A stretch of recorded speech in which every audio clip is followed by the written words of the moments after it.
السلام علیکم، welcome to my channel کہانی سنو میں آپ کا خیر مقدم ہے۔ نیو اپڈیٹس کے لیے آپ میرے چینل کو سبسکرائب کریں اور بیل آئیکن کو کلک کر دیں تاکہ نئے ویڈیوز کی اپڈیٹس آپ کو وقت پر مل سکے۔ کہانی بے درد پیا ایپیسوڈ نمبر 4۔ ندا پھٹی پھٹی آنکھوں سے نیچے زمین پر بکھرے کھانے کو دیکھنے لگی۔ آنکھوں کی چمک یکدم سی بے بسی میں بدل گئی تھی۔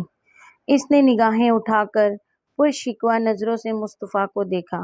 اس کی نظروں میں کیا کچھ نہ تھا۔ آنکھوں کی نمی پھسل کر گالوں پر بہنے لگی۔ آنکھوں کی نمی پھسل کر گالوں پر بہنے لگی تھی۔ بھوک لگی تھی نا تمہیں؟ چلو پھر کھانا کھاؤ نا۔ مصطفیٰ نے اس کی حالت سے خط اٹھاتے آنکھ سے اشارہ کر کے اسے کھانے کی طرف متوجہ کیا۔ ہری اپ مس ندا، اس سے پہلے کہ میرا ارادہ بدل جائے، وہ دونوں ہاتھوں سے تالی بجا کر اس کے قریب آتا ڈرامائی انداز میں بولا۔ ندا نے ایک پل کے لیے اس کی طرف دیکھا، پھر ہاتھ کی پشت سے آنسو صاف کرتی وہیں بیٹھ کر کپ کپاتے آنکھوں سے سوکھی روٹی کے نوالے توڑ کر فرش پر بکھری دال کو اکٹھا کر کے کھانے لگی۔ اس کے کھانے کی سپیٹ بتا رہی تھی کہ وہ واقعی بھوکی ہے۔ مصطفیٰ کو تعصب گھیرنے لگا۔ کیا تھا کہ اگر وہ یہ کھانا اسے ٹرے میں ہی دے دیتا؟ شرمندگی کے باعث اس سے یہ منظر مزید دیکھا نہ گیا اور وہ خود کو گھسیٹتا بالکنی میں چلا گیا۔ کچھ دیر بعد جب وہ واپس آیا تو فرش بالکل صاف تھا۔ غالباً وہ کھانا کھانے کے بعد فرش صاف کر چکی تھی۔ وہ گمسم سا آ کر بیڈ کے کنارے پر لیٹ گیا۔ تم وہاں اس کونے میں اپنا بستر لگا لو۔ مصطفیٰ نے کونے میں دبکی بیٹھی اس لڑکی کو اپنے دائیں جانب فرش کی طرف اشارہ کر کے گویا اسے اس کی آج کی ڈیوٹی سے چھٹی دی تھی۔ وہ خاموشی سے اٹھ کر اس کونے میں جا کر لیٹ گئی۔ مصطفیٰ نے ہاتھ بڑھا کر لیمپ بجھا دیا اور خود آنکھوں پر بازو رکھ کر سونے کی کوشش کرنے لگا۔ وہ اپنے دھیان میں ہاتھ میں نوٹس کھولے صفحے آگے پیچھے پلٹتا کوئی پوائنٹ ڈھونڈتا ہوا تیزی سے آگے بڑھ رہا تھا کہ اچانک نازک وجود سے تصادم کے نتیجے میں اس کے نوٹس ہاتھ سے چھوٹے اور جا بجا ادھر ادھر بکھر گئے۔ سامنے موجود وہ نازک وجود بھی اسے سر جھکائے اپنا ماتھا سہلا رہی تھی۔ اس کے اوپر منہ اٹھا کر نوارد کی طرف دیکھنے سے جہاں احد کی آنکھوں میں شناسائی کی رمق ظاہر ہوئی، وہیں پر سامنے موجود لڑکی کے چہرے پر خوف کے سائے لہرانے لگے۔ اس نے ایک نظر احد کی طرف دیکھا اور دوسری نظر نیچے بکھرے جا بجا نوٹس کی طرف۔ بجائے اس کے کہ وہ وہاں پر احد کی نوٹس اکٹھا کرنے میں مدد کرتی، وہ سائٹ سے گزر کر فرار ہونے لگی۔ لیکن اس کی یہ حرکت احد کی نظروں سے اوجھل نہ رہ سکی۔ ایکسکیوز می مس، اس سے پہلے کہ وہ وہاں سے بھاگ جاتی احد نے اسے آواز دے کر روکا۔ آپ وہی ہیں نا؟ اس نے انگلی اٹھا کر پوچھا جیسے اپنے شک پر تصدیق کی مہر ثبت کرنا چاہتا ہو۔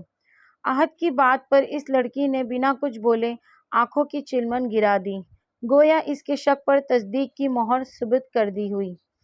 دیکھیں مس، میں اپنے اور اپنے گروپ کے اس روز کے رویے کی آپ سے معافی چاہتا ہوں۔ دراصل ہمارا وہ مقصد نہ تھا، ہم تو بس فریشر سے ریکنگ کر رہے تھے، پر اس روز شاید مذاق تھوڑا زیادہ ہو گیا تھا۔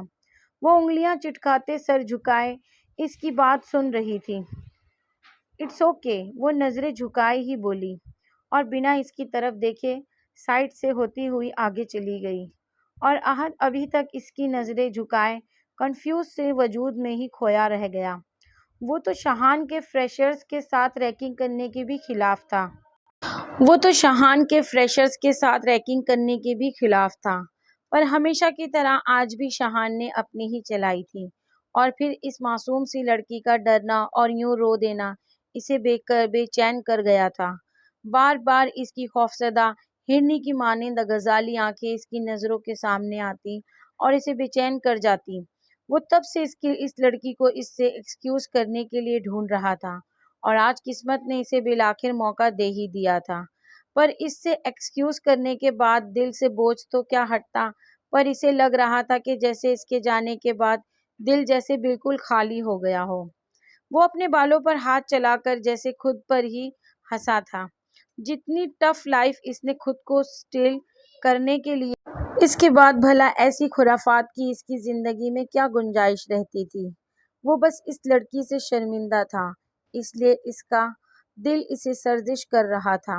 وہ خود کو تاویلیں دے کر بہلانے کی کوشش کر رہا تھا جب اچانک اس کی نظر اپنے قدموں کے پاس گرے آئی ڈی کارڈ پر۔ وہ آئی ڈی کارڈ سے اس کا نام پڑھ کر بڑبڑایا، تو قسمت نے تم سے مزید ایک ملاقات کرنے کا موقع فراہم کر ہی دیا مس حجاب۔ وہ زیر لب بڑبڑاتا آئی ڈی کارڈ جیب میں رکھتا اپنے نوٹس اکٹھے کرنے لگا، جو کہ اس کی بے توجہی کے باعث دوش کے سنگ آگے تک جا چکے تھے۔ آج پہلی بار شاہان کی موجودگی میں کلاس میں خاموشی تھی اور ہادیہ سکون سے اپنا لیکچر دے رہی تھی، پر شاہان کی چمکتی آنکھیں کچھ اور ہی کہانی سنا رہی تھی، جیسے وہ کچھ اور ہی سوچ رہا ہو، کچھ ایسا جو اس مس بلیک بیوٹی کو اندر سے ہرٹ کر دے۔ وہ جتنا اسے تنگ کرتا تھا، ہادیہ اتنا ہی اسے اگنور کرتی تھی، اور یہی چیز ہادیہ کو اس کے لیے ایک چیلنج بناتی جا رہی تھی۔ وہ اس لڑکی کی آنکھوں میں بے بسی کی انتہا دیکھنا چاہتا تھا۔ ان دونوں کا کوئی جوڑ نہیں تھا۔ وہ کم از کم بھی شاہان سے 11-12 سال بڑی تھی، اوپر سے تھی بھی اس کی ٹیچر۔ اس کا احترام لازم تھا شاہان پر شاہان تو کبھی اپنے باپ کا احترام نہ کیا تھا، تو پھر ہادیہ کیا چیز تھی؟ ایکسکیوز می مس، مجھے کچھ پوچھنا ہے۔ وہ یکدم سے لیکچر کے دوران کھڑا ہو کر یوں بولا جیسے ٹاپک سے ریلیٹڈ بہت ضروری بات ہو۔ جی پوچھیے۔ ہادیہ پوری طرح اس کی طرف متوجہ ہوئی۔ پوری کلاس اپنی سرگرمیاں ترک کیے ان دونوں کو سن رہی تھی۔ دراصل میرا سوال یہ ہے مس، وہ تھوڑی کھجاتا ہوا مسکرا کر پوچھ رہا تھا، کہ اللہ نے مڈل کلاس لوگوں کو اتنا معمولی کیوں بنایا ہے؟ مطلب شکل و صورت کے حساب سے سانولی رنگت، معمولی نین نقوش کو کوئی ایک کے بعد دوسری نظر تک نہ ڈالے ان پر، بالخصوص لڑکیوں کو۔ اس کی بات پر ہادیہ دھک سے رہ گئی۔ ایک پل میں چہرے کی رنگت متغیر ہونے لگی تھی۔ وہ لڑکا بڑی کلاس میں ڈائریکٹ اس کی ذات پر، اس کی شکل و صورت پر حملہ آور ہوا تھا۔ شاہان کی نظریں اس کے پل پل متغیر ہوتی رنگت پر تھیں۔ اس کی حالت سے شاہان لطف اٹھا رہا تھا۔ نہیں، مطلب کہ اگر ایسی کوئی خامیاں خدا ہماری کلاس کی لڑکیوں میں چھوڑے تو سمجھ بھی آتا ہے، کیونکہ ان میں اتنی سینس ہوتی ہے، اور ریسورس بھی کر وہ سیلونز چکر لگا کر یا دوسری بہت سی وجوہات کی بنا پر اپنی ایسی خامیوں کو کور کر لیتی ہیں، پر مڈل کلاس لڑکیاں تو سیزن کے سیزن کپڑے بمشکل لے پاتی ہیں۔ ان کے لیے بڑا افسوس ہے مجھے، وہ اب سر نفی میں ہلاتا لطف لینے والے انداز میں مسکرا کر کہہ رہا تھا۔ چند ایک منٹس لگے تھے ہادیہ کو اپنی حالت پر قابو پانے کے لیے، لیکن وہ جلد ہی سنبھل گئی تھی۔ آپ کو ایک واقعہ سناتی ہوں مسٹر شاہان، وہ گلا کھنگار کر گویا ہوئی۔ ایک دفعہ ایک آدمی نے غریبوں میں کھانا بٹوایا اور تقسیم کے لیے اپنے دوست سے کہا کہ وہ کھانا ان لوگوں میں تقسیم کرے۔ دوست نے اس سے پوچھا کہ تم کیسی تقسیم چاہتے ہو، خدا جیسی تقسیم کہ آخری نبی زماں محمد جیسی تقسیم؟ ساری کلاس دم سادے ہادیہ کو سن رہی تھی۔ یہ سن کر وہ آدمی شش و پنج میں مبتلا ہو گیا اور کچھ دیر تک سوچنے کے بعد گویا ہوا کہ اللہ جیسی تقسیم ٹھیک ہے۔ اس شخص نے کھانا تقسیم کرنا شروع کیا۔ اس نے ایک شخص کو ایک روٹی دی، دوسرے کو 4 روٹیاں دی، اور کسی کو کچھ بھی نہ دیا۔ یہ دیکھ کر اس شخص کو بڑی حیرانی ہوئی۔ اس نے اپنے دوست سے کہا کہ تم یہ کیا کر رہے ہو؟ تو اس کا دوست مسکراتے ہوئے بولا کہ یہی اللہ کی تقسیم ہے کہ وہ جسے چاہتا ہے نوازتا ہے، جسے چاہتا ہے نہیں نوازتا ہے۔ اب آتے ہیں آپ کے سوال کی طرف۔ اس نے 1 منٹ کا توقف دیا اور پھر سے گویا ہوئی۔ اللہ نے اس دنیا میں 2 طرح کے لوگ بنائے ہیں، کچھ خوبصورت، کچھ خوب بصیرت۔ کچھ کو یہ دونوں کوالٹیز عطا کی اور کچھ کو ان دونوں سے محروم رکھا۔ پر اس کے ساتھ ایک اور کام جو اللہ نے کیا وہ یہ ہے کہ اس نے انسان کو ایک انمول چیز عطا کی جسے حرف عام میں عقل کے نام سے جانا جاتا ہے۔ عقل ہوتی سب کے پاس ہے، لیکن اسے استعمال بہت کم لوگ کرتے ہیں۔ جیسے صاف شفاف پانی بھی ایک جگہ پر ٹھہرا رہے تو اسے کائی لگ جاتی ہے، مطلب تبدیل کائنات کا معمور ہے۔ بالکل اسی طرح اگر عقل کو مثبت کاموں اور مثبت سوچ کے لیے استعمال کرتے رہو تو ٹھیک، ورنہ اسے بھی کائی لگنا شروع ہو جاتی ہے، جو آپ کی سوچنے سمجھنے اور دیکھنے کی صلاحیتوں کو مفلوج کر دیتی ہے۔ پھر اس کائی زدہ عقل کو آپ اتنا ہی استعمال کرتے ہو جتنا وہ آپ خود کو استعمال کرنے کی اجازت دیتی ہے۔ آپ پھر وہیں تک دیکھ سکتے ہو جہاں تک اسے دھندلے منظر کی حد بصارت ہوتی ہے، یعنی آپ کو صرف ظاہری خوبصورت چہرے دکھتے ہیں اور بس اسی سے زیادہ آپ دیکھنے یا سمجھنے کی ضرورت محسوس نہیں کرتے، کیونکہ وہ کائی زدہ عقل آپ کو اس کی اجازت نہیں دیتی۔ اللہ تعالیٰ نے اس دنیا میں ہر انسان کو ایک خاص مقصد کے تحت بھیجا ہے، اپنے اصل کی کھوج لگانے، جستجو کا سفر طے کرنے۔ یہ دنیا ایک امتحان گاہ ہے۔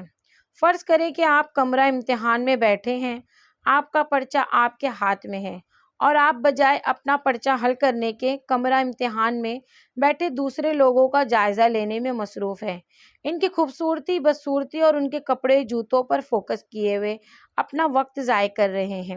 مطلب آپ اپنے اصل سے ہٹ گئے۔ نتیجہ کیا نکلے گا؟ آپ اس امتحان میں فیل ہو جائیں گے۔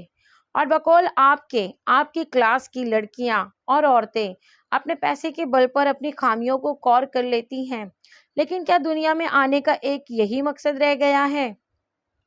میں جانتی ہوں کہ اپر کلاس کی لڑکیوں اور عورتوں میں کوئی خاص فرق نہیں ہوتا۔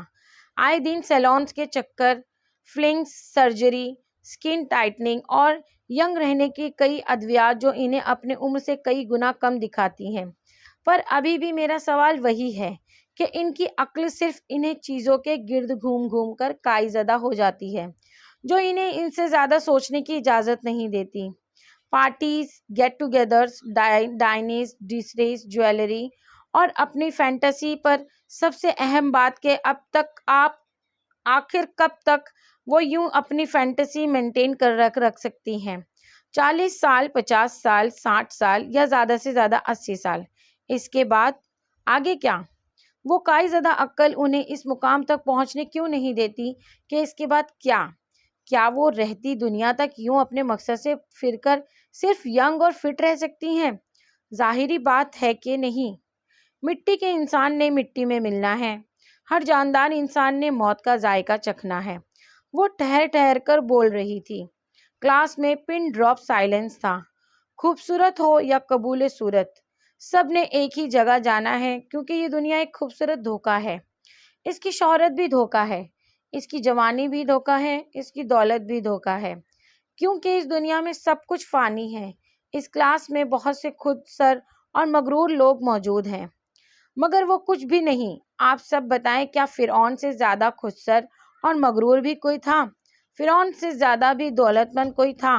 اس سے زیادہ تکبر اور حماقت بھی کسی میں پائی جا سکتی تھی؟ جس نے اکٹھا خدائی کا ہی دعویٰ کر دیا، پر آج وہ کہاں ہے، کیا ہے؟